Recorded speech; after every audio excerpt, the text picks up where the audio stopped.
The Honourable Member for Richmond Hill. Thank you, Madam Speaker. I had asked a question with regard to the F-35s and the issue of procurement. And, very clearly, Madam Speaker, as a former Parliamentary Secretary Minister of Finance, I know how difficult it is when you're in a deficit situation. And the current government, $56 billion, and they want to spend $9 billion with a total package of probably $16 billion on the F-35s. Now, we support new aircraft. I want to make that very clear. We support new aircraft for the military. The issue is how this is being brought about.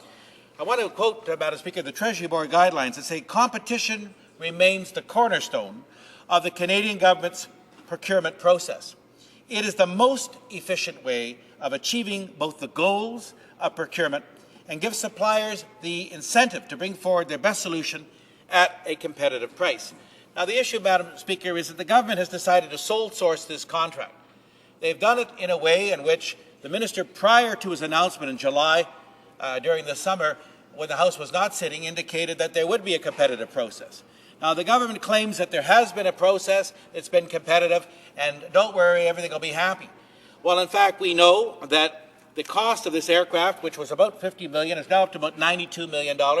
It's been a delay. There was a delay recently in January with regard to this. The Americans have announced this, the head of the Air Force of the United States.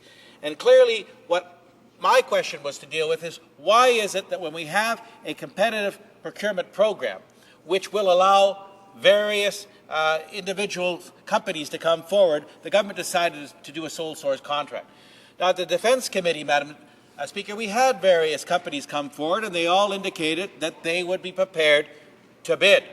The problem is that the government has decided, for whatever reason, to ignore the guidelines which have served many governments, both Liberal and Conservative over the years, and simply have decided to do this as a sole source contract. Now, I know that my friend across the way will say, well, this is the best aircraft that money can buy. The problem is the meter is still running.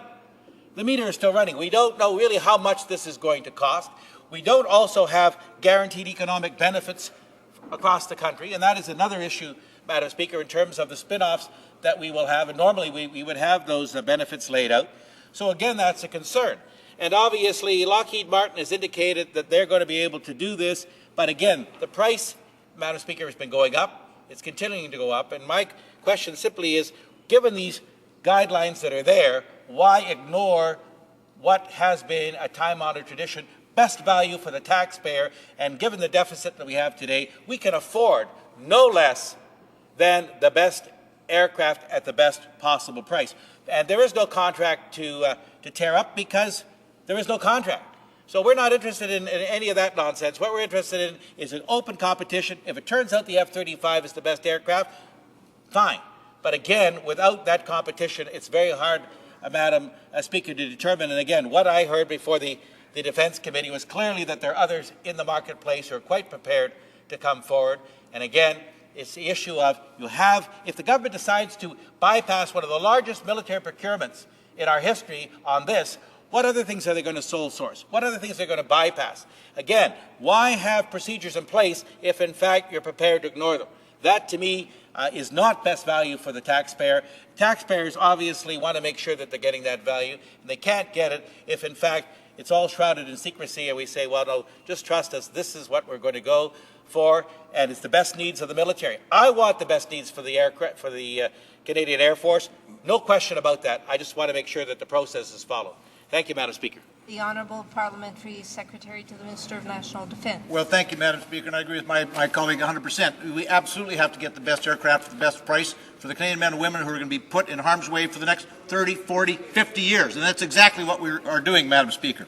I want to thank him for his question because it gives me a chance to clarify some of the misconceptions that have been put out there. The government's indeed committed to finding the best value for Canadian taxpayers' dollars. In the case of our decision to purchase 65 F-35 Lightning II strike fighters, that's exactly what we are doing. We're following the most cost-effective option, and it does follow Treasury Board guidelines. To say that it doesn't is just simply false. Canada joined the multinational Joint Strike Fighter Partnership back in 1997 under the Liberals, and they conducted a competitive process to select what would become the JSF, the only fifth-generation fighter aircraft available to Canada and the rest of the Western world, with the exception of the United States. The whole point of the Joint Strike Fighter program is to develop a cutting-edge, adaptable, sustainable, multi-role aircraft for the 21st century that permits full interoperability with our allies and friends and benefits from economies of scale inherent in the project that proceeds in production of nearly 5,000 aircraft over a 40-year span. Indeed, experts from within the Department of National Defence and the Canadian Forces did conduct extensive evaluations of the leading fighter aircraft, analyzed data provided by industry and through government-to-government channels, and undertook lengthy consultations with manufacturers. Of course, somebody's going to come before the Defence Committee and say, I can do that. They're not the ones making the decisions. The decisions and the advice needs to be taken from the experts that have got extensive experience and extensive expertise in this, because they have no agenda, Madam Speaker, other than to get the Canadian Forces the best aircraft possible at the best price. The conclusion was that only the F-35 meets all the mandatory criteria in the Statement of Operational Requirement, and these experts then recommended the government that we acquire the F-35 Joint Strike Fighter. It's the government's confidence in the expertise and experience of its military and civilian officials and the recommendations that has led to our choice of procurement process. To hold a second competitive process to select Canada's next generation fighter, as critics have called for, would waste time and money and needlessly delay the replacement of our aging fleet of CF-18s, which will reach the end of their service life by 2020.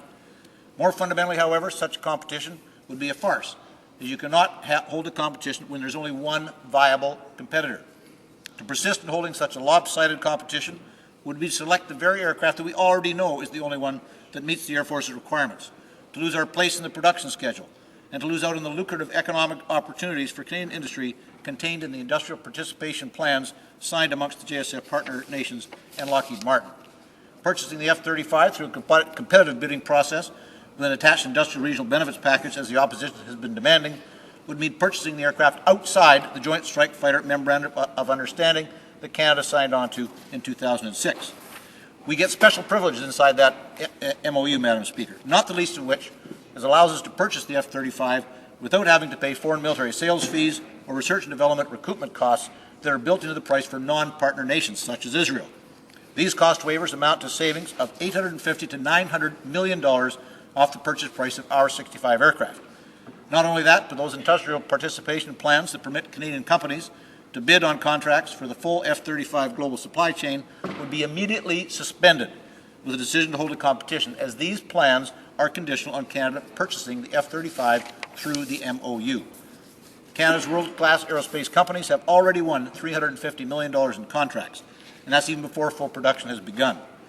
Based on this success, estimates suggest that Canadian companies could win up to $12 billion in contracts for production, sustainment, and follow-on development of the F-35 over the 40-year duration of the project. Canadian industry rightly sees the long-term benefits of this novel procurement process. By participating in such huge international projects, the government can help to stimulate and strengthen Canadian aerospace and defence companies to bid on and win major contracts worldwide.